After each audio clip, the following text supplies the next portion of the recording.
वो स्टार्ट करें फिर हम लोग इधर से। चलिए, तो लास्ट क्लास में हम लोग ग्रेविटेशन देख रहे थे। हम लोगों ने देखा था कि अर्थ पर जो अर्थ के सेंटर पर देख लिया था हम लोगों ने जी का मान क्या होता है। हम लोग अर्थ के सरफेस से ऊपर चलते हैं। अर्थ के सरफेस से ऊपर की ओर जाने पर अभी जी का मान ही देखेंगे हम लोग। चलिए अब यहां पर देखिए, हल्ला मत करिए। ये जैसे अर्थ है, ये इसका सरफेस। मान लीजिए कि हम लोग अर्थ के सरफेस से h ऊंचाई पर देख रहे हैं कि जी का मान कितना है, h हाइट पर। इस पर जो जी का मान निकालने का फॉर्मूला होता है ना, g dash is equal to g upon r plus H का क्या हो जाता है, स्क्वायर हो जाता है, हाँ? जी अपॉन आर प्लस एच का स्क्वायर। यानी कि अब देखिए जैसे जैसे आप हाइट बढ़ाइएगा तो जी का मान क्या होगा, घटेगा। यानी कि यहां पर जैसे जैसे ऊंचाई बढ़ेगी, ऊंचाई बढ़ेगा तो जी का मान क्या होगा, घटेगा।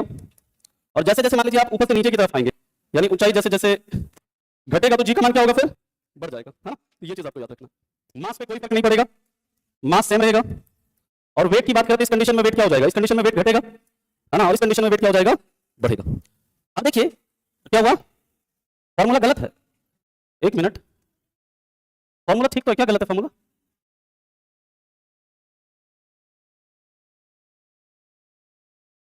कहां पे मीटर स्क्वायर कटेगा? एक मिनट, सॉरी सॉरी, ये ना ये सही बोल रहा था, ये मैंने जी लिख दिया, यहाँ पे जीएम अपन होगा। या सॉरी सॉरी सॉरी, बिल्कुल उसने सही बताया, बता। यहाँ पे जीएम होना चाहिए था, मैंने जी लिख दिया। GM upon R plus H का स्क्वायर हो जाएगा, ठीक है। लिखो इसको, फिर चलते हैं इसके आगे। हो गया, ठीक है। अब हम लोग बात करते हैं इसके आगे। देखिए अब नहीं लिखे हैं वो, लिखो लिखो।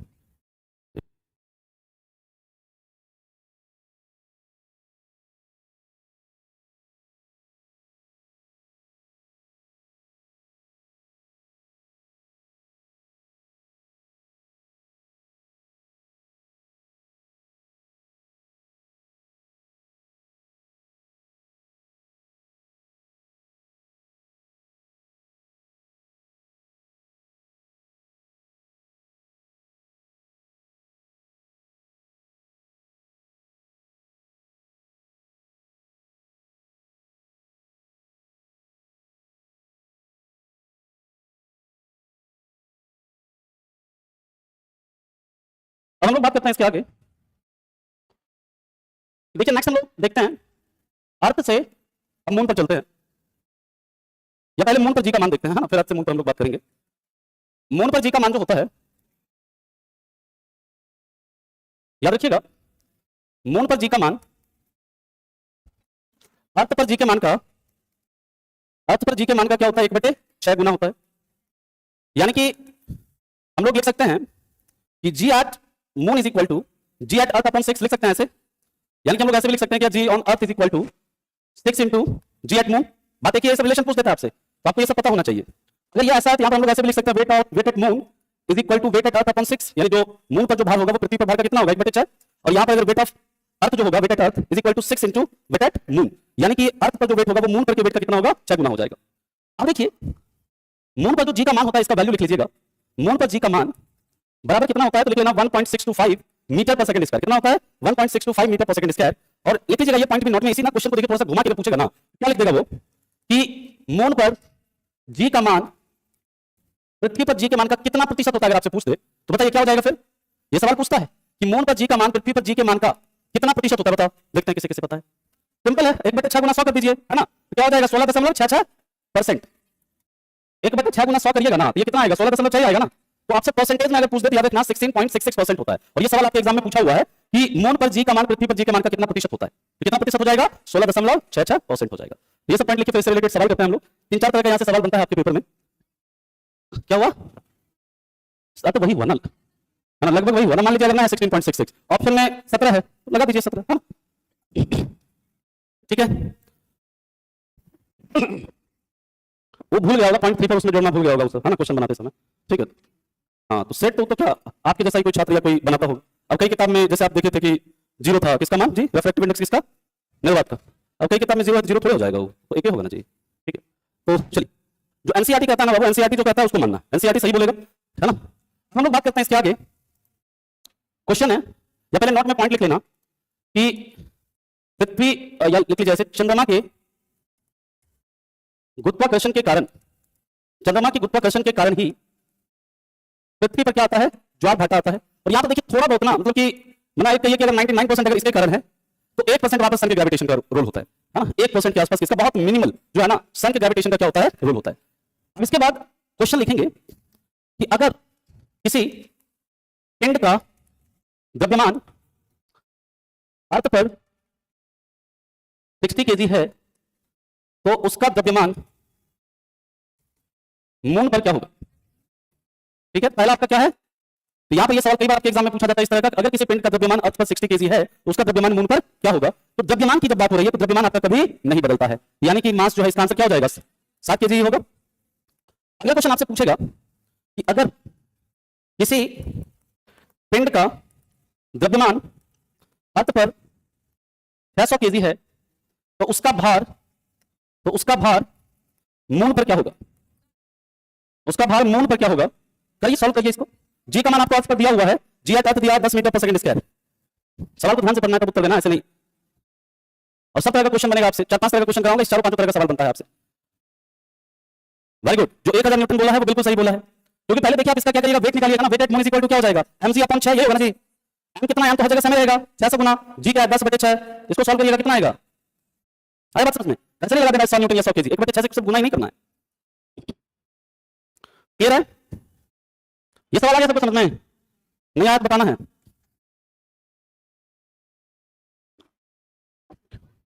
हाँ, भार को न्यूटन से दर्शाते हैं क्योंकि भार का यूनिट क्या होता है, न्यूटन, है ना। आगे चलें, तो आगे क्वेश्चन, अगर किसी पिंड का भार मून पर 360 न्यूटन है तो उसका मास अर्थ पर क्या होगा। इस तरह का क्वेश्चन बनेगा आपसे। इसके बाद एक टाइप का और देखेंगे, फिर हम लोग अगले कॉन्सेप्ट पर मूव करेंगे। करिए इस क्वेश्चन,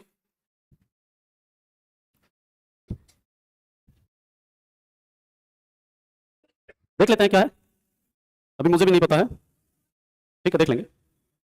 जी का मान 10 लेना है, अर्थ पर जो जी का मान है ना वो आपको 10 लेना है। अब देखिए आपका क्या है, मून पर क्या है कि कितना है भार, तो weight at moon is equal to क्या होता है, mg/6 होता है, ये होता है ना जी। तो यहाँ पर कितना है, 360 बराबर कितना है, 10/6, तो ये कट गया, m इज इक्वल टू कितना हो गया, 36 के 216 होता है, 216 केजी। और मून तो कहीं पर बदले, ये तो मास है, ये तो कहीं पर बदलेगा नहीं, चाहे वो मून हो चाहे अर्थ हो, मास दोनों जगह क्या होगा, यही रहेगा। तो 216 केजी क्या हो जाएगा, इसका उत्तर हो जाएगा। हम लोग चलते हैं इसके आगे, नेक्स्ट क्वेश्चन की बात करते हैं। एक सवाल और देखेंगे, क्या हुआ, 10 कहां से लाए, 10 ये जी का मान है, जी का मान अर्थ पर आपको दिया रहता है, तो आपको क्वेश्चन में दिया रहेगा, है ना। जो भी दिया है यहाँ पे मैंने 10 दे दिया है, आपको हो सकता है 9.8 दिया है ना। बाकी अगर नहीं दिया है तो ऑप्शन के अकॉर्डिंग आपको देखना है फिर, है ना, कि 9.8 के अकॉर्डिंग ऑप्शन है, 10 के अकॉर्डिंग ऑप्शन है। अब हम लोग बात करते हैं इसके बाद, एक सवाल और करते हैं। अगर किसी पिंड का मास मून पर 60 केजी है तो उसका भार अर्थ पर क्या होगा। ये तो सिंपल है, कितना हो जाएगा, 600 न्यूटन। वेरी गुड, तो weight at earth equal to क्या था, mg, मास तो कहीं पर भी समय रहेगा, 60 इंटू जी कितना है, 10 मान लो, तो 600 न्यूटन। तो इतने प्रकार का सवाल आपसे पूछा जाएगा एग्जाम में। अब हम लोग बात करते हैं इसके बाद अगले कॉन्सेप्ट पर चलते हैं, नेक्स्ट पॉइंट पर मूव करते हैं, आगे मूव करें। अब देखिए नोट में ये सारा पॉइंट लिखना है आप लोगों ने। पहला पॉइंट कि अगर अर्थ अपना घूर्णन गति का मतलब जो एक्सिस पर वो जो घूम रहा है, अगर अर्थ अपना घूर्णन गति यानी जो रोटेशन का जो उसका रेट है, घूर्णन गति बढ़ा दे या घटा दे तो पोल पर, तो ध्रुवों पर जी के मान पर, तो ध्रुवों पर जी के मान पर कोई प्रभाव, कोई इफेक्ट नहीं पड़ेगा, यानी ध्रुवों पर जी का मान जो है ना उस पर कोई प्रभाव नहीं पड़ता है। दूसरा देखिएगा, अगर अर्थ अपना घूर्णन गति घटा दे तो पोल तो इक्वेटर पर, यानी कि कहां पर, भूमध्य रेखा पर, है ना, इक्वेटर पर जी का मान क्या होता है, बढ़ता है, यानी यहां पर उल्टा होगा, अगर घूर्णन गति घटेगा तो जी का मान क्या होगा, बढ़ेगा। इसके बाद याद रखिएगा, अगर अर्थ अपना घूर्णन गति बढ़ा दे तो इक्वेटर पर जी का मान क्या होता है, घटता है ना। इसके बाद याद रखिएगा, अगर अर्थ अपना घूर्णन गति 17 गुना बढ़ा दे, कितना, 17 गुना बढ़ा दे तो इक्वेटर पर जी का मान 0 हो जाता है, तो इक्वेटर पर जी का मान क्या हो जाता है, 0, 0 हो जाता है। इसके बाद और एक पॉइंट है, उसे हम लोग लिखते हैं, पहले आप इसे लिखो, और यहां से खूब सवाल बनता है पेपर में।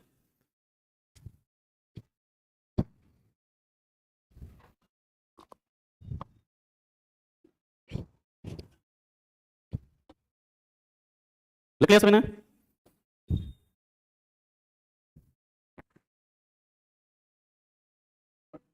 दो नंबर समझा है?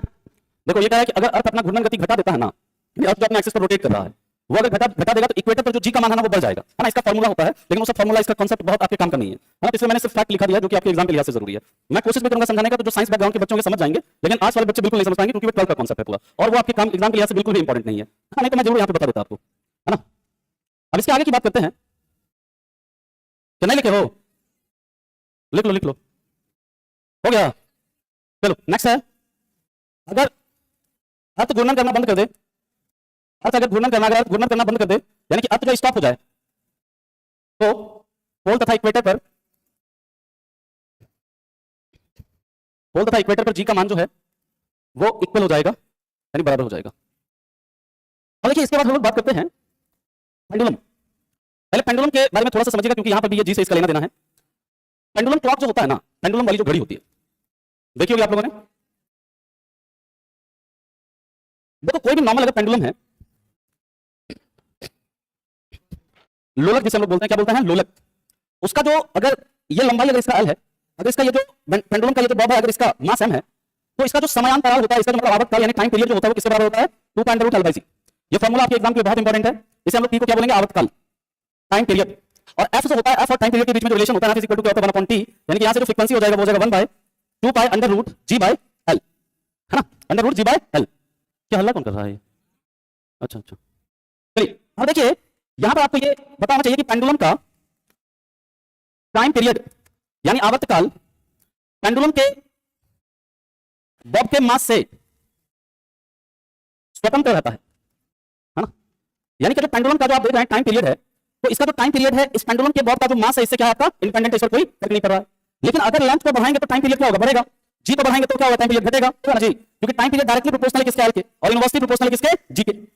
अब इससे एक बेसिक सवाल पहले मैं आपको कराता हूं, फिर हम आएंगे यहाँ पर कि जब पेंडुलम क्लॉक को अर्थ से मून पर ले जाएंगे तो क्या होगा, मून से अर्थ पर लाएंगे तो क्या होगा, इक्वेटर से पोल पर ले जाएंगे तो क्या होगा, पोल से इक्वेटर पर लाएंगे तो क्या होगा, ठंडी में क्या होगा, गर्मी में क्या होगा, इसके बारे में बात करेंगे, है ना। फिर से बता देना, देखिए कोई पेंडुलम होता है, उस पेंडुलम का जो मान लीजिए अगर ये इसका लेंथ एल है और अगर इसके बॉब का मास एम है, तो टाइम पीरियड जो होता है ना पेंडुलम का, टाइम पीरियड क्या होता है, आपको इसके बाद बता रहा हूं, आप इसे लिखो। टाइम पीरियड बराबर क्या होता है, 2π√l/g होता है। यानी कि जो पेंडुलम का जो कोई भी पेंडुलम को एक चक्र, एक साइकिल कंप्लीट करने में, यानी एक दोलन कंप्लीट करने में कितना समय लगेगा, उसको हम लोग क्या बोलेंगे, उसका आवर्तकाल। अब इसके ऊपर आ रहे हैं, तो उसका फॉर्मूला होता है 2π√l/g होता है। तो फ्रीक्वेंसी जो होता है ये जस्ट अपोजिट होता है किसका, टाइम पीरियड का। फ्रीक्वेंसी इक्वल टू क्या होता है 1/t, इसका फ्रीक्वेंसी क्या हो जाएगा 1/2π√g/l, है ना। यानी कि यहां पर आप देखिए टाइम पीरियड में कहीं पर इसके मास का जिक्र है क्या, नहीं है। यानी कि किसी पेंडुलम का जो टाइम पीरियड होता है वो उसके मतलब पेंडुलम के लेंथ पर और किस पर, एक्सेलरेशन जीरो ग्रेविटी पर डिपेंड करता है। यानी कि जो टाइम पीरियड होता है वो डायरेक्टली प्रोपोर्शनल होता है किसके, √l के, और टाइम पीरियड जो इनवर्सली प्रोपोर्शनल होता है किसके, √g के। ये होता है ना जी, ठीक है। तो इसको आप लिख लीजिएगा ये रिलेशन में, क्योंकि आपसे पूछ देता है कि time period is directly proportional to √l and time period is inversely proportional to √g। क्या हुआ, ये बीओबी, ये बॉब बोलते हैं इसको ना, ये जो होता है ना, ये छोटा वाला जो होता है उसको बॉब कहते हैं, ठीक है। हो गया, चला आगे। अब देखो टाइम पीरियड क्या होता है, इसको थोड़ा हम लोग समझ लेते हैं, क्योंकि ये बहुत इंपॉर्टेंट है। ये जो पेंडुलम वाला है ना काफी इंपॉर्टेंट है। अब समझो ये जैसे मान लो ये पेंडुलम है, ध्यान से समझना। अरे भाई फोटो भी दिखा देंगे, पहले समझ तो लो, बिना समझे फोटो देखोगे समझ में आएगा। समझो, जैसे मान लीजिए आप कोई धागा लेते हैं, धागे से कोई बॉल को आप बांध दीजिए और उसको आप ऐसे ऐसे घुमाते हैं, वो भी क्या होता है, जैसे मान लीजिए इसमें कोई भी गोल सा चीज इसमें लगा कि इसको क्या घुमाएं, ये भी पेंडुलम हो जाएगा। अब इसको एक दोलन कंप्लीट करने में, यानी कि यहां से देखो गया, ध्यान से समझना, यहां से यहां गया, जो भी इसका एक्सट्रीम पोजीशन होगा यहां पे, फिर यहां से ये कहां आया, यहां आया एक्सट्रीम पोजीशन इसका, फिर यहां से ये यहां आया जो इसका मीन पोजीशन है, उसमें आने में यानी कि यहां से यहां जाएगा, ध्यान से समझना, फिर यहां से यहां आया, फिर ऐसे ये इधर आया, यानी जिस पोजीशन में था वो उसी पोजीशन में आने में उसको जितना समय लग गया वो उसका क्या टाइम पीरियड है। और हम कहेंगे कि यहां से यहां जाएगा, फिर यहां से यहां से यहां आया, एक दोलन कंप्लीट किया इसने, कितना दोलन, एक दोलन कंप्लीट किया। और इसी का अभी जो मैंने लिखा फार्मूला, उसी का फार्मूला क्या था, ये 2p = 2π√l/c, है ना। यानी कि इसको एक ऑसिलेशन कंप्लीट करने में जितना समय लगता है उसी को हम लोग क्या बोलते हैं, उसका टाइम पीरियड बोलते हैं। अब जैसे क्वेश्चन क्या करेगा, कई बार पेंडुलम बना के दे देगा और कहेगा कि पेंडुलम को इसको यहां से यहां तक जाने में 2 सेकंड का समय लग रहा है, समझिएगा, यहां से यहां तक जाने में कितना समय लग रहा है, 2 सेकंड का समय लग रहा है। पूछेगा इसका फ्रीक्वेंसी क्या है, बताइए, फ्रीक्वेंसी पूछेगा, बताओ कैसे निकालोगे। पहले तो टाइम पीरियड निकालो, कितना टाइम पीरियड हो जाएगा, 2 4 4 8 सेकंड हो गया टाइम पीरियड, हाँ ना बोलो। तो फ्रीक्वेंसी क्या हो जाएगा 1/t, यानी 1/8 कितना 0.125 हर्ट्ज होगा ना जी, ठीक है, बराबर है। तो ये आपका क्या हो गया, इसका फ्रीक्वेंसी हो गया। इस तरह से सवाल आपका बन सकता है। अब देखिए दूसरा कैसे दे देगा सवाल, आपको सवाल दे देगा कि ये बताओ यहां पे क्या है ना, यहां से यहां तक इसको टाइम लगता है t1 और इसका बोल देगा टाइम पीरियड क्या होगा, बताइए। ऑप्शन दे देगा t1, ऑप्शन दे देगा 2t1, ऑप्शन दे देगा आपका 4t1 और ऑप्शन दे देगा आपका 8t1। आपको पता होना चाहिए ये, है ना, कितना लगेगा, 4t1 लगेगा। ये सबको समझ में आ गया। अब अगर इस तरह का सवाल देगा आप कर लीजिएगा। अब इसके आगे चलते हैं हम लोग, नेक्स्ट यहां से देखिए कैसे सवाल बनता है, फिर आते हैं इसको लेकर चलते हैं हम लोग मून पर लेकर चलेंगे, फिर मून से अर्थ पर लेकर आएंगे। अब देखिए जैसे ये आपका क्या है पेंडुलम है, अब इस पेंडुलम का ये क्या था, इसका एक्सट्रीम पोजीशन था ना, इसको बोलते हैं एक्सट्रीम पोजीशन, यानी कि जो मैक्सिमम वो जिस पॉइंट तक पहुंच सके, हम लोग उसको पेंडुलम कैसे कर रहे हैं, जिस मैक्सिमम पॉइंट पे वो पहुंच रहा है, इसको बोलते हैं बाह्यतम बिंदु। क्या बोलते हैं? बाह्यतम बिंदु। ये तो होता है, इसको बोलते हैं मध्य बिंदु। मध्य बिंदु या फिर इसे बोलते हैं क्या, मीन पोजीशन। क्या बोलते हैं? Mean position. और इधर भी सेम ऐसे ही क्या होगा आपका, एक्सट्रीम पोजीशन इधर भी होगा,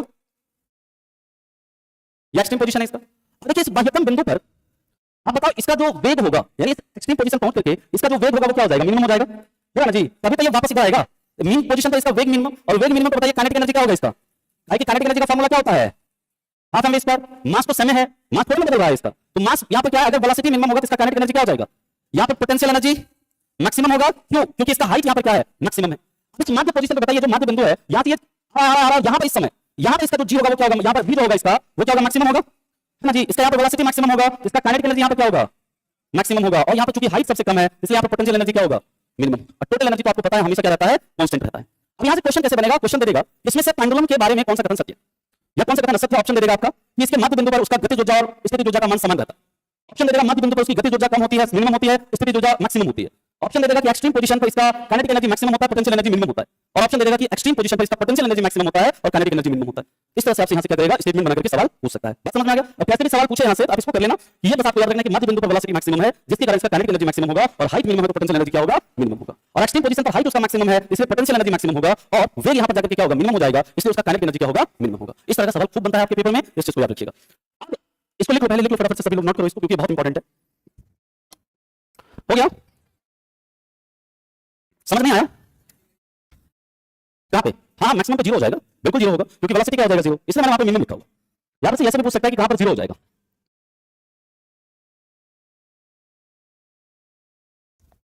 अब हम लोग लेकर चलते हैं पेंडुलम क्लॉक को अर्थ से मून पर, फिर मून से लेकर के चलेंगे अर्थ पर।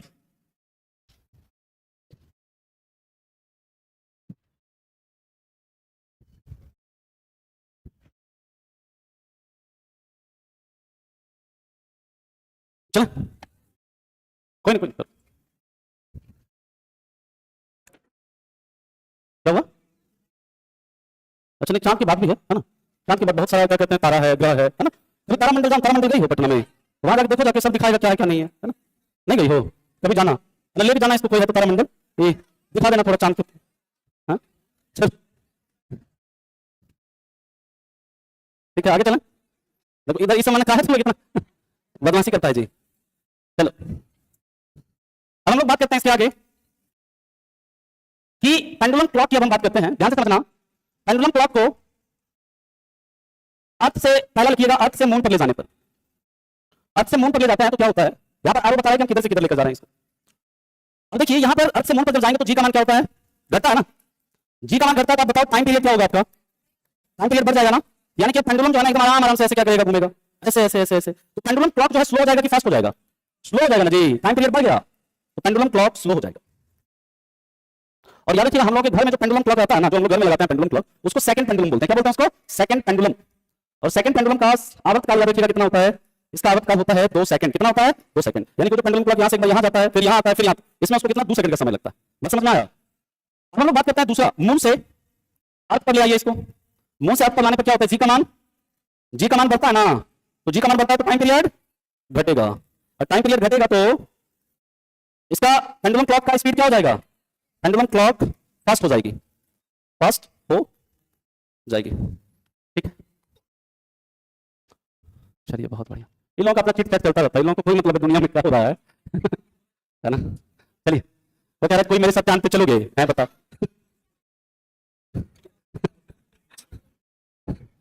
चलिए चला आगे, कोई ना, लिख लो लिख लो आराम से।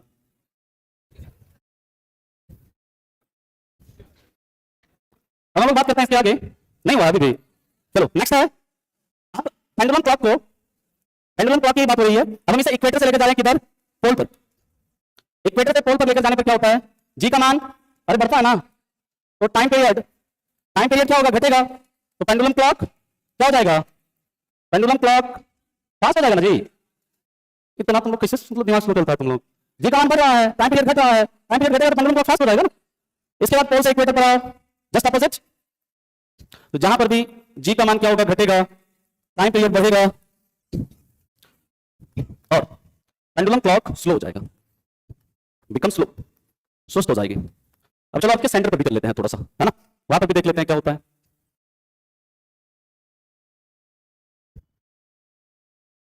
ठीक है,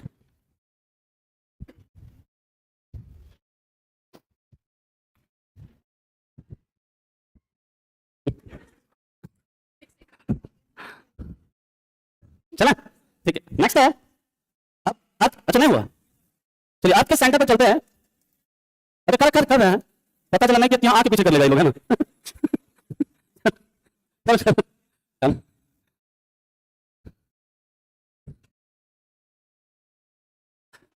हम लोग बात करते हैं इसके आगे। आपके सेंटर पर क्या होता है, जी का मान क्या हो जाता है, 0। जी का मान 0, तो टाइम पीरियड अनंत हो जाएगा ना, टाइम पीरियड इन्फिनिटी, यानी कि पेंडुलम क्लॉक क्या हो जाएगा, रुक जाएगा, है ना, पेंडुलम क्लॉक रुक जाएगी, स्टॉप, काम करना बंद कर देगी। अब इन समर में क्या होता है, गर्मी में टेम्परेचर ज्यादा, तो मेटल के अंदर ना इलोंगेशन का गुण होता है, टेम्परेचर ज्यादा होने के कारण उसका लेंथ क्या हो जाएगा, बढ़ जाएगा, जिसके कारण आवर्तकाल क्या हो जाएगा जी, बढ़ जाएगा। आवर्तकाल बढ़ेगा तो पेंडुलम क्लॉक स्लो हो जाएगी, यानी सुस्त हो जाएगी। इन विंटर, सर्दियों में मतलब कंट्रैक्शन होता है, यानी कि वो सिकुड़ता है, तो सर्दियों में क्या होगा, टेम्परेचर कम, तो आपका लेंथ जो है घट जाएगा, जिसके कारण आवर्तकाल क्या होगा, घटेगा और पेंडुलम क्लॉक फास्ट हो जाएगी। लेकिन ऐसा होता है क्या, नहीं होता है, क्यों, याद रखिएगा नोट में, क्योंकि पेंडुलम क्लॉक का पेंडुलम किससे बना होता है, पेंडुलम क्लॉक का पेंडुलम इनवार से बनता है, किससे, इनवार से बना होता है, और इस इनवार पर टेम्परेचर का कोई फर्क नहीं पड़ता, क्योंकि इनवार जो है ये किसका अलॉय है, आयरन और निकल का अलॉय है, मिश्र धातु है ना, ये जो इनवार है ना, इस पर टेम्परेचर का कोई फर्क नहीं पड़ेगा। इसलिए जो पेंडुलम क्लॉक है उसमें क्या होता है, इनवार का यूज किया जाता है, जैसे कि टेम्परेचर बढ़ने पर ना तो बढ़ता है ना ही घटता है, लेकिन अगर इसका नहीं होगा तो फिर क्या होगा, वो बढ़ जाएगा घट जाएगा, समय गलत बताना शुरू कर देगा। यही वजह है कि पेंडुलम क्लॉक में जो पेंडुलम है वो इनवार का बना होता है। अब हम लोग बात करते हैं झूले की। भाई मतलब क्या हो क्या कहेगी, मतलब ये तो धमकी क्या बोल रहा है, 1 मिनट, चलो कोई नहीं, ठीक है, हाँ बोलिए। अच्छा, अंतरिक्ष में जो होता है ना वो एटॉमिक क्लॉक वगैरह का यूज होता है, हाँ? अच्छा दिखा दें क्या, पेंडुलम क्लॉक दिखा दें,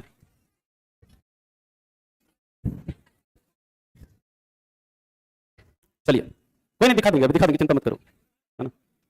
ऐसे फिर नेक्स्ट पॉइंट पर मूव करते हैं हम लोग, एक टॉपिक देखेंगे हम लोग ऐसे आगे, सिंपल हार्मोनिक मोशन। अभी तो आपको बताते हैं, अब झूला की बात करते हैं, झूला यानी स्विंग। स्विंग वाला एग्जांपल समझिए, समझो, कर दें पीछे, ठीक है, लेखन शैली आपकी अच्छी नहीं है, बात सही है आपकी, है ना, क्या कर रहे हैं। चलिए ठीक है, कोई बात नहीं है ना। अब हम लोग बात करते हैं इसके आगे, झूला है, देखो झूला भी क्या एक प्रकार का पेंडुलम है। अरे स्पार्क वाला झूला है, गोल गोल घूमने वाला मत समझ लेना, है ना। देखिए झूला जो है, इसमें मान लीजिए कि कोई बैठ करके, है ना, बैठ करके झूल रही है, जो भी है झूल रही, कैसी लग रही है, दिखने में कैसी लग रही है, ठीक है। अब देखो, अब मान लो कोई, अरे सुन लो, ये एक तो पहले चुड़ैल है, अरे दूसरा ऊपर से टकली है,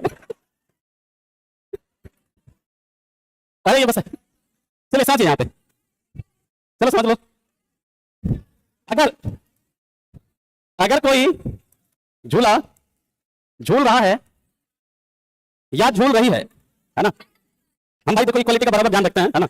अगर कोई झूला झूल रहा है या झूल रही है और अचानक से खड़ा हो जाए या खड़ी हो जाए,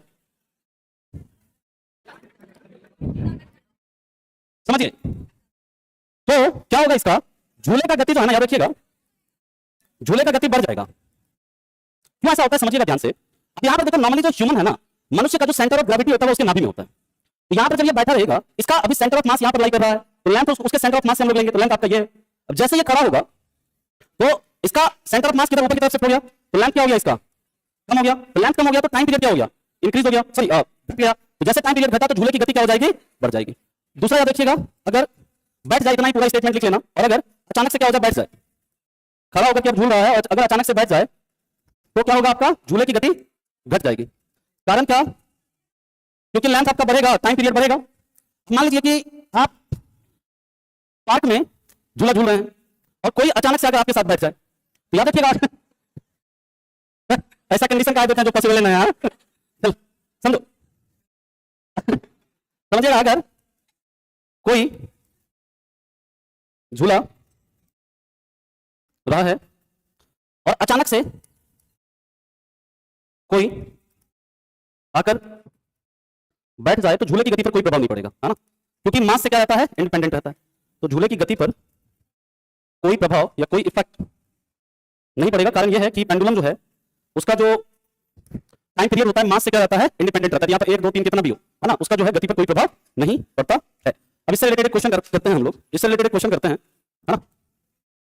क्या हुआ, क्या हुआ, खड़ा होकर झूलेगा और अच्छा क्या बोल रहे, दो बैठा है, वो खड़ा है, फिर अच्छा एगो खड़ा बैठा, वो डिपेंड करेगा उसका बीच में ना, फिर सेंटर ऑफ मास निकालेंगे उसका, है ना। तो जैसे यहाँ पे मान लीजिए कि कोई खड़ा है, कोई यहाँ पे बैठा है, इसका सेंटर ऑफ मास जो है से बीच में फिर आएगा, लाई करेगा ना, तो उस कंडीशन में भी आपका क्या होगा, घटेगा ही ओवरऑल। ठीक, मतलब सही, लेंथ घटेगा तो टाइम पीरियड घटेगा तो स्पीड आपका बढ़ेगा ही ओवरऑल।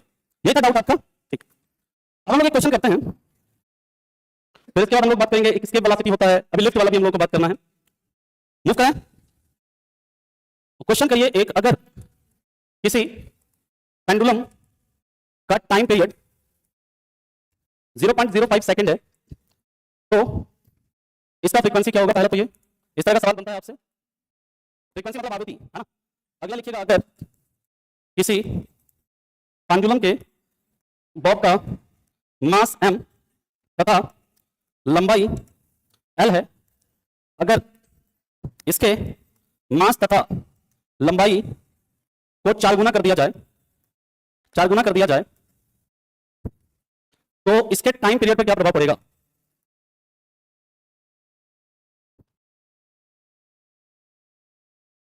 अगर किसी पेंडुलम का टाइम पीरियड 0.05 सेकंड है तो इसका फ्रीक्वेंसी क्या होगा, पहला सवाल है। दूसरा, अगर किसी पेंडुलम के बॉब का मास m तथा लंबाई l है, अगर इसके मास तथा लंबाई को, अगर इसके मास तथा लंबाई को 4 गुना कर दिया जाए, मतलब मास भी 4 गुना, लंबाई भी 4 गुना, तो इसके आवर्तकाल पर क्या प्रभाव पड़ेगा, बताइए।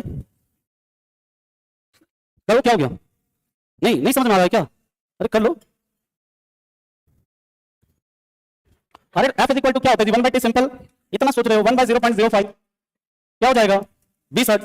इसमें क्या होगा बताओ, T इज इक्वल टू क्या होता है, 2.√L/g। मास को सर आप कुछ करिए, हमको कोनो मतलब नहीं, हमको लंबाई से मतलब है, लंबाई कितना गुना हो रहा है, तो T इज इक्वल टू क्या हो जाएगा, 2.√4L/g। तो ये बाहर आ जाएगा, तो इससे 2 × 2.√L/g, यानी पहले का कितना गुना हो गया, 2 गुना हो गया, तो उत्तर क्या हो जाएगा इसका, 2 गुना। आ गया समझ में, अरे हाँ ना बोलो, सबको क्लियर है। चलिए, क्या 4/, कहां पर 4, अच्छा 4 बिल्कुल हो सकता है, तो इसका कितना हो जाएगा, हमको इसके सापेक्ष निकालना है ना, तो 2 × 2 लिख करके हमको ये बताना है कि पहले का कितना गुना होगा, तो पहले का कितना गुना हो गया, 2 गुना हो गया, है ना। अब यहीं पर आपको मान लीजिए दे दे कि इसका आवर्तकाल मान लीजिए दिया रहता कि आवर्तकाल 5 सेकंड है, तो नया टाइम पीरियड क्या होगा, 10 सेकंड हो जाता, है ना। बात समझ में आ गया, ठीक है। चलिए, तो अभी के लिए फिर इसमें इतना ही रखते हैं हम लोग, अभी ग्रेविटेशन में 5 मिनट का ब्रेक लेकर फिर हम लोग करते हैं स्टार्ट।